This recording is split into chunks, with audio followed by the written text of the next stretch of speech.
नमस्कार।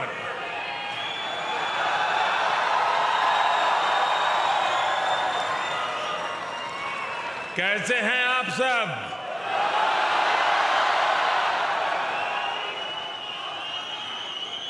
मुझे बताया गया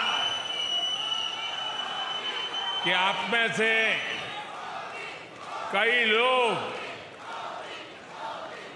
आज बहुत दूर दूर से लंबा सफर तय करके यहां आए हुए हैं। मैं आप सभी में भारत की संस्कृति, एकता और बंधुत्व के भाव का दर्शन कर रहा हूं।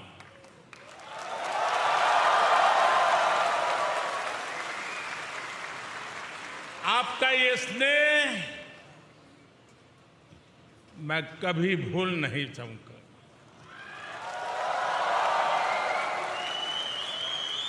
आपके इस प्यार के लिए, इस उत्साह और उमंग के लिए मुझे पूरा विश्वास है जो लोग हिंदुस्तान में इन खबरों को देखते होंगे उनका भी सीना गर्व से भर गया होगा।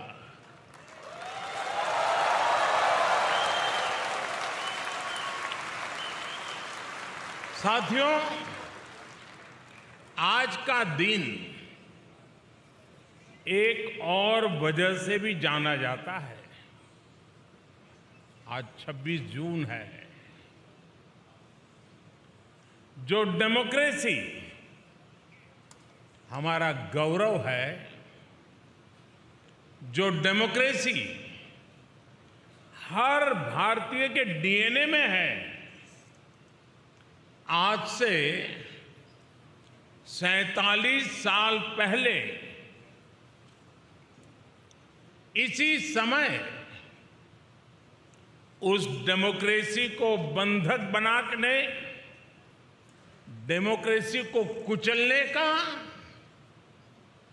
प्रयास किया गया था। आपातकाल का कालखंड, इमरजेंसी भारत के वाइब्रेंट डेमोक्रेटिक इतिहास में एक काले धब्बे की तरह है। लेकिन इस काले धब्बे पर सदियों से चली आ रही लोकतांत्रिक परंपराओं की श्रेष्ठता भी पूरी शक्ति के साथ विजयी हुई। लोकतांत्रिक परंपराएं इन हरकतों के लिए भारी पड़ी है। भारत के लोगों ने लोकतंत्र को कुचलने की सारी साजिशों का जवाब लोकतांत्रिक तरीके से ही दिया। हम भारतीय कहीं भी रहे, अपनी डेमोक्रेसी पर गर्व करते हैं।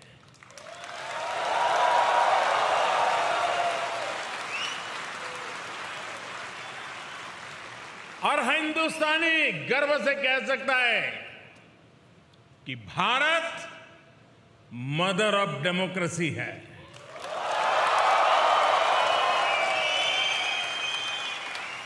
लोकतंत्र का हजारों वर्षों का हमारा इतिहास आज भी भारत के कोने कोने में जीवंत है। इतनी सारी भाषाएं, इतनी सारी बोलियां, इतने अलग अलग तरह के रहन सहन के साथ भारत की डेमोक्रेसी वाइब्रेंट है। हर नागरिक का विश्वास है, उसकी आशा है और प्रत्येक नागरिक के जीवन को सशक्त कर रही है। भारत ने दिखाया है कि इतने विशाल और इतनी विविधता भरे देश में डेमोक्रेसी कितने बेहतर तरीके से डिलीवर कर रही है। जिस तरह करोड़ों भारतीयों ने मिलकर बड़े बड़े लक्ष्य हासिल किए हैं, वो अभूतपूर्व है। आज भारत का हर गांव ओपन डेफिकेशन फ्री है।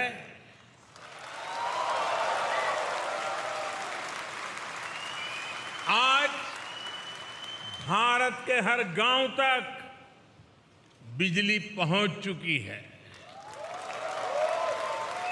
आज भारत का लगभग हर गांव सड़क मार्ग से जुड़ चुका है।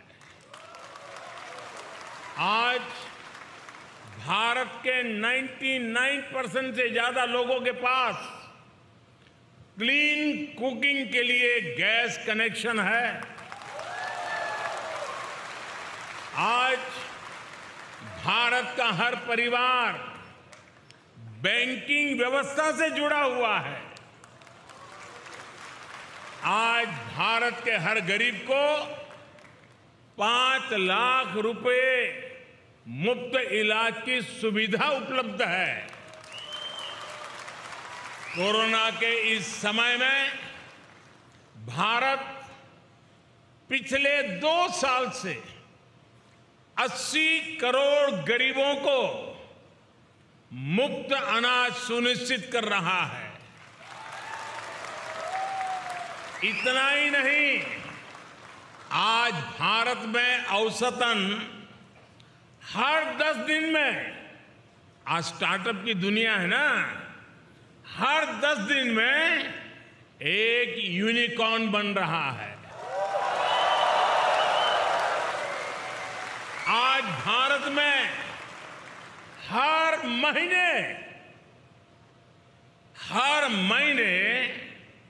एवरेज औसतन 5,000 पेटेंट फाइल होते हैं। आज भारत हर महीने एवरेज औसतन 500 से अधिक आधुनिक रेलवे कोच बना रहा है। आज भारत हर महीने एवरेज औसतन 18 लाख घरों को पाइप वाटर सप्लाई से जोड़ रहा है, नल से जल। भारतीयों के संकल्पों की ये सिद्धियों की लिस्ट बहुत लंबी है। मैं अगर बोलता जाऊंगा तो आपके डिनर का टाइम हो जाएगा।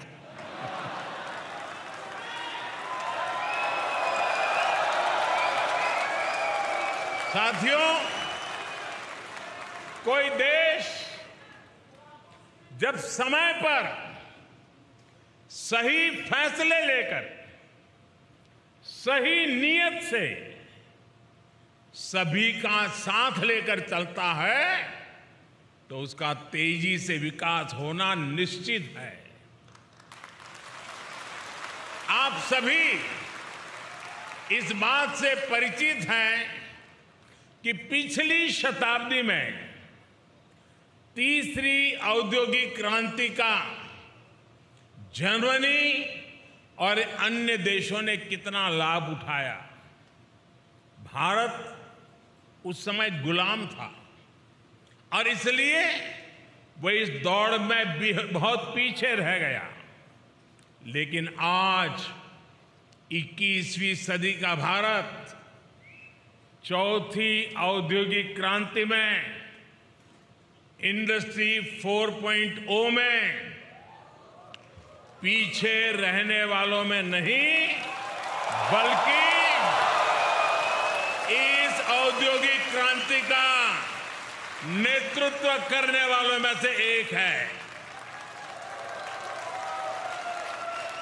इंफॉर्मेशन टेक्नोलॉजी में, डिजिटल टेक्नोलॉजी में भारत अपना परचम लहरा रहा है। दुनिया में हो रहे रियल टाइम डिजिटल पेमेंट्स में से 40% ट्रांजैक्शन भारत में हो रहे हैं। आज भारत डेटा कंजम्पशन में नए रिकॉर्ड बना रहा है। भारत उन देशों में है जहां डेटा सबसे सस्ता है।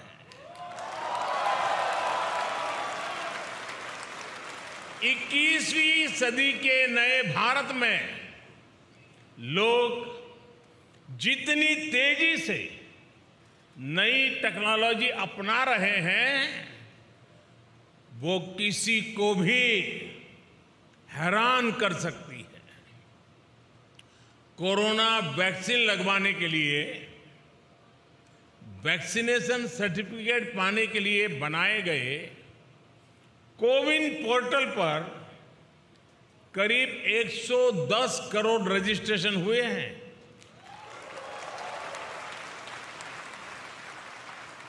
कोरोना संक्रमण की ट्रैकिंग के लिए बनाए गए एक विशेष ऐप आरोग्य सेतु से आज करीब 22 करोड़ भारतीय जुड़े हुए हैं।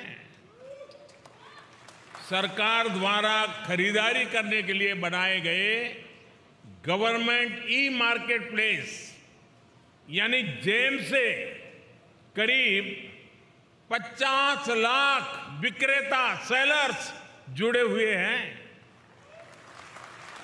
आज 12 से 15 लाख भारतीय ट्रेन से आने जाने के लिए हर रोज 12 से 15 लाख टिकट ऑनलाइन बुक करा रहे हैं। आज भारत में ड्रोन टेक्नोलॉजी का जिस तरह इस्तेमाल हो रहा है वो अभूतपूर्व है। आप जानकर के हैरान रह जाएंगे कि अब देश के अनेक क्षेत्रों में ड्रोन से फर्टिलाइजर को छिड़काव होने लगा है। भारत में सरकार ने एक योजना शुरू की है, स्वामित्व योजना। इस योजना के तहत देश के लाखों गांवों में जमीन की मैपिंग, घरों की मैपिंग का काम ड्रोन ही कर रहे हैं। इस अभियान के द्वारा करोड़ों नागरिकों को प्रॉपर्टी सर्टिफिकेट दिए जा रहे हैं। प्राकृतिक आपदाओं के समय, राहत और बचाव के समय भी ड्रोन टेक्नोलॉजी का इस्तेमाल भारत में लगातार बढ़ रहा है। साथियों, आज का भारत होता है, चलता है, ऐसे ही चलेगा।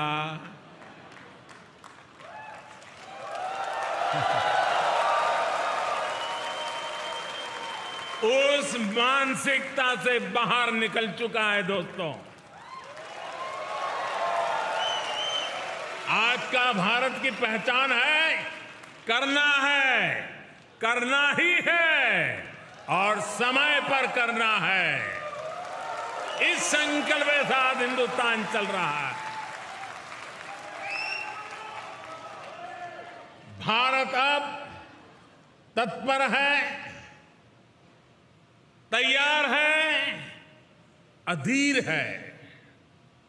भारत अधीर है प्रगति के लिए, विकास के लिए।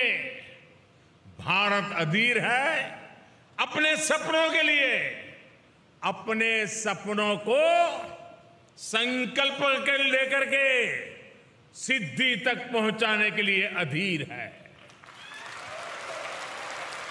भारत आज अपने सामर्थ्य में भरोसा करता है, अपने आप में भरोसा करता है।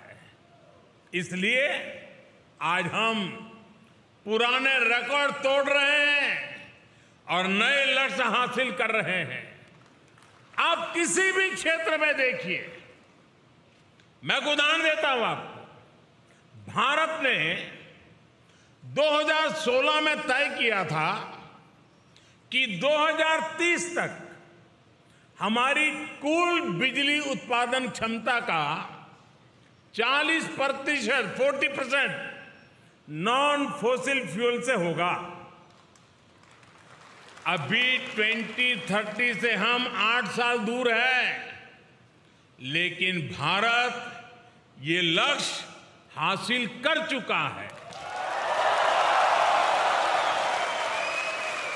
हमने पेट्रोल में 10% एथेनॉल ब्लेंडिंग का टारगेट रखा था। ये लक्ष्य भी देश ने डेडलाइन से 5 महीने पहले ही हासिल कर लिया। भारत में कोविड वैक्सीनेशन के स्पीड और स्केल से भी आप भली भांति परिचित हैं।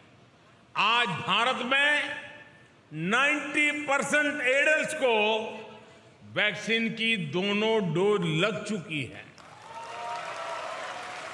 95% एडल्ट्स ऐसे हैं जो कम से कम 1 डोज ले चुके हैं। ये वही भारत है जिसके बारे में कुछ लोग कह रहे थे कि 1.25 अरब आबादी को वैक्सीन लगाने में 10-15 साल लग जाएंगे।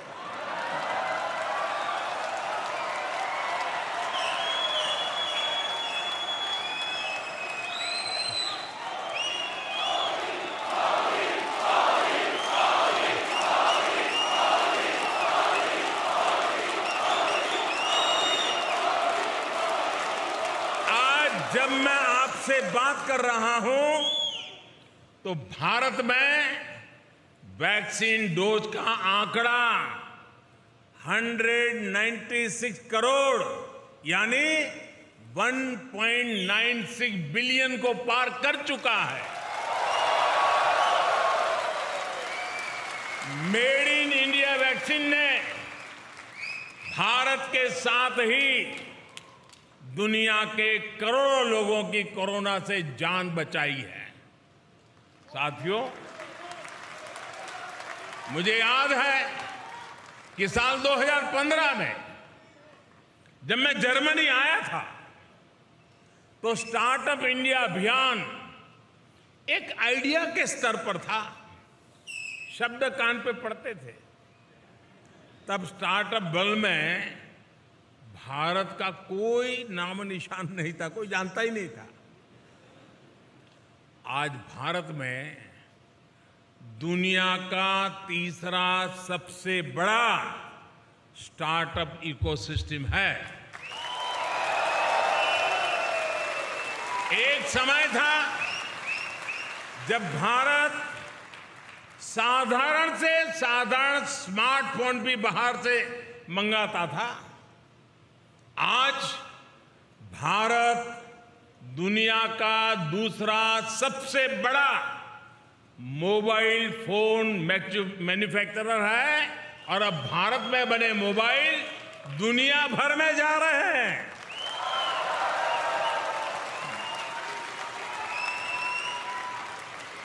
सात 8 साल पहले जब मैं आप जैसे साथियों से चर्चा करता था तो हमारी बायोटेक इकोनॉमी $10 बिलियन यानी 75,000 करोड़ रुपए की हुआ करती थी। आज ये 8 गुना अधिक बढ़कर $80 बिलियन यानी 6 लाख करोड़ रुपए को पार कर चुकी है। साथियों,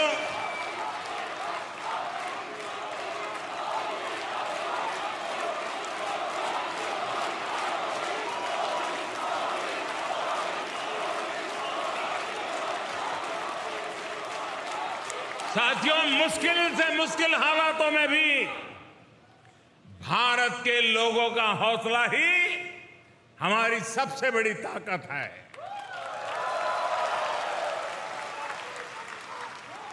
साथियों, पिछले साल हमने अब तक का हाईएस्ट एक्सपोर्ट किया है। ये इस बात का सबूत है कि एक और हमारे मैन्युफैक्चरर्स नए अवसरों के लिए तैयार हो चुके हैं, वहीं दुनिया भी हमें उम्मीद और विश्वास से देख रही है। बीते ही वर्ष भारत ने $111 बिलियन यानी 8,30,000 करोड़ रुपए के इंजीनियरिंग गुड्स का एक्सपोर्ट किया है। भारत के कॉटन और हैंडलूम प्रोडक्ट्स के निर्यात में भी 55% की बढ़ोतरी हुई है। भारत में मैन्युफैक्चरिंग को बढ़ाने के लिए सरकार ने करीब 2 लाख करोड़ रुपए की production link incentive PLI scheme भी शुरू की है। अगले साल हम अपने एक्सपोर्ट टारगेट को और भी बढ़ाना चाहते हैं और आप लोग इसमें काफी मदद भी कर सकते हैं। इसी तरह हमारा FDI इनफ्लो, विदेशी निवेश भी साल दर साल नए रिकॉर्ड बना रहा है। साथियों, जब किसी देश के नागरिक सबका प्रयास की भावना के साथ, जन भागीदारी की भावना के साथ राष्ट्रीय संकल्पों को सिद्ध करने में जुट जाते हैं, तो उन्हें दुनिया की बड़ी बड़ी शक्तियों का भी साथ मिलने लग जाता है।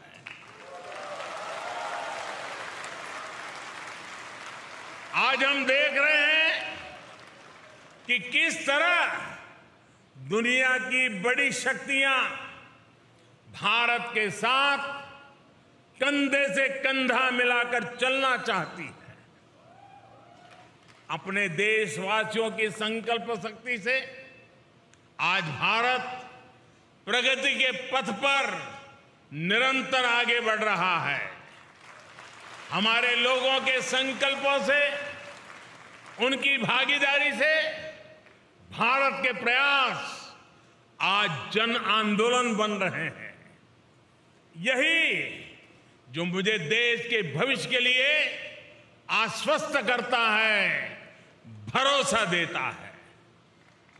उदाहरण के तौर पर दुनिया में ऑर्गेनिक फार्मिंग जैसे शब्द चर्चा का विषय बने हुए हैं, लेकिन भारत के किसान खुद आगे आकर इसे जमीन पर उतार रहे हैं। इसी तरह क्लाइमेट चेंज आज ये भारत में केवल सरकारी पॉलिसीज का मुद्दा नहीं है। भारत का युवा ईवी और ऐसी ही दूसरी प्रो क्लाइमेट टेक्नोलॉजी में इन्वेस्ट कर रहा है। सस्टेनेबल क्लाइमेट प्रैक्टिसेस आज भारत के सामान्य से सामान्य मानव के जीवन का हिस्सा बन रही है। 2014 तक भारत में खुले में शौच एक बड़ी समस्या थी, लेकिन हमने देश में 10 करोड़ से ज्यादा शौचालय बनवाए। आज स्वच्छता भारत में एक जीवन शैली बन रही है। भारत के लोग, भारत के युवा देश को स्वच्छ रखना अपना कर्तव्य समझ रहे हैं। आज भारत के लोगों को भरोसा है कि उनका पैसा ईमानदारी से देश के लिए लग रहा है, भ्रष्टाचार की भेंट नहीं चढ़ रहा है। और इसलिए देश में टैक्स कंप्लायंस तेजी से बढ़ रही है। ये किसी कानूनी प्रक्रिया के कारण नहीं है, बल्कि स्वतः स्वतः स्फूर्त जागरण से हो रहा है। दोस्तों, साथियों, हम सभी भारतीय इस साल अपनी आजादी के 75 वर्ष का पर्व मना रहे हैं, अमृत महोत्सव मना रहे हैं। आजादी के 75वें वर्ष में भारत अभूतपूर्व इंक्लूसिवनेस और इससे प्रोत्साहित होने वाली करोड़ों एस्पिरेशंस का गवाह बन रहा है। भारत आज अभूतपूर्व संभावनाओं से भरा है। भारत एक मजबूत सरकार के नेतृत्व में, एक स्थिर सरकार के नेतृत्व में, एक निर्णायक सरकार के नेतृत्व में नए सपने भी देख रहा है, नए संकल्प भी ले रहा है और संकल्पों को सिद्धि में परिवर्तित करने के लिए जी जान से जुटा हुआ भी है। हमारी पॉलिसी स्पष्ट है और रिफॉर्म्स के लिए भरपूर कमिटमेंट है। 5 साल बाद हमें कहां पहुंचना है ये भी तय है और आने वाले 25 साल के लिए जब देश आजादी की शताब्दी मनाएगा, 25 साल के बाद हमें कहां पहुंचना है, 25 साल के लिए आत्मनिर्भरता का रोड मैप भी तैयार है।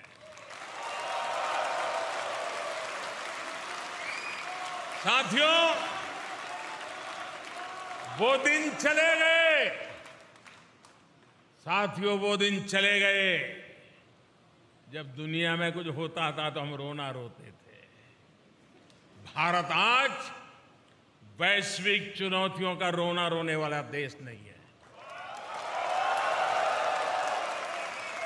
बल्कि भारत आज आगे बढ़कर इन चुनौतियों का समाधान दे रहा है। Coalition for disaster resilience fund CDRI के माध्यम से हम पूरी दुनिया को आपदाओं से लड़ने में सक्षम बनाना चाहते हैं। आज हम इंटरनेशनल सोलर अलायंस के जरिए दुनिया भर के देशों को एक मंच पर ला रहे हैं ताकि सस्ती और एनवायरमेंट फ्रेंडली एनर्जी का लाभ दुनिया को दे सके। वन सन, वन वर्ल्ड, वन ग्रिड, ये सपना हमने दुनिया के सामने रखा है। इसके लाभ भारत ने बीते 8 वर्ष में खुद अनुभव भी किए हैं। भारत में सोलर पावर की रिकॉर्ड कैपेसिटी तो बिल्ड हुई है, ये 2-2.5 रुपए प्रति यूनिट के हिसाब से उपलब्ध है। ग्रीन हाइड्रोजन को लेकर भी जिस स्केल पर भारत काम कर रहा है, जर्मनी जैसे मित्र देशों के साथ साझेदारी कर रहा है, तो उसमें भी मानवता का ही हित है। भारत में WHO centre for traditional medicine स्थापित होने से भारत दुनिया की प्राचीन चिकित्सा पद्धतियों का ग्लोबल सेंटर भी बन रहा है। साथियों, योग की ताकत क्या है ये तो आप भली भांति जानते हैं। पूरी दुनिया को नाक पकड़वा दिया है। साथियों, आने वाली पीढ़ियों के लिए आज का नया भारत नई विरासत बनाने पर काम कर रहा है। नई विरासत बनाने के इस अभियान की सबसे बड़ी ताकत है हमारे नौजवान है, हमारा यूथ है। भारत के युवाओं को सशक्त करने के लिए 21वीं सदी की पहली एजुकेशन पॉलिसी लेकर हम आए हैं। पहली बार भारत में मातृभाषा में डॉक्टरी और इंजीनियरिंग की पढ़ाई तक का विकल्प दिया जा रहा है।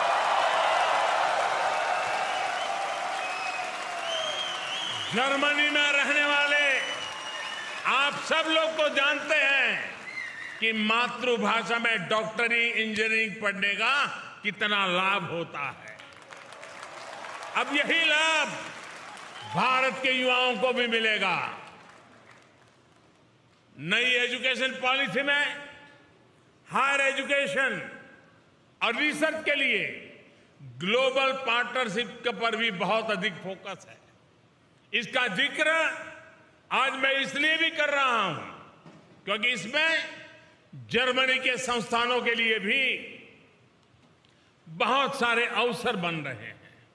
साथियों, बीते दशकों में आपने मेहनत से, अपने काम से भारत की सशक्त छवि यहां बनाई है। आजादी के अमृत काल में यानी आने वाले 25 साल में आपसे अपेक्षाएं और बढ़ गई है। आप इंडिया की सक्सेस स्टोरी भी है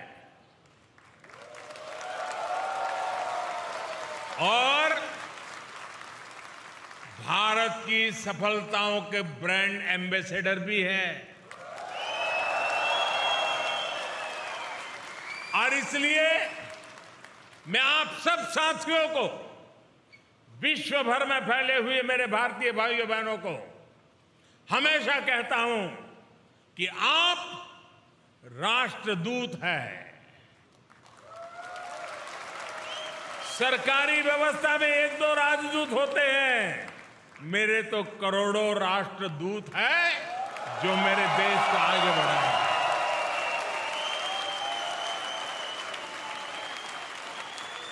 साथियों, आप सबने जो प्यार दिया, जो आशीर्वाद दिए, जो उत्साह और उमंग के साथ इतना बड़ा शानदार कार्यक्रम बनाया, आप सबको मिलने का मुझे मौका मिला। इसलिए मैं एक बार फिर आप सभी का बहुत बहुत आभार व्यक्त करता हूं।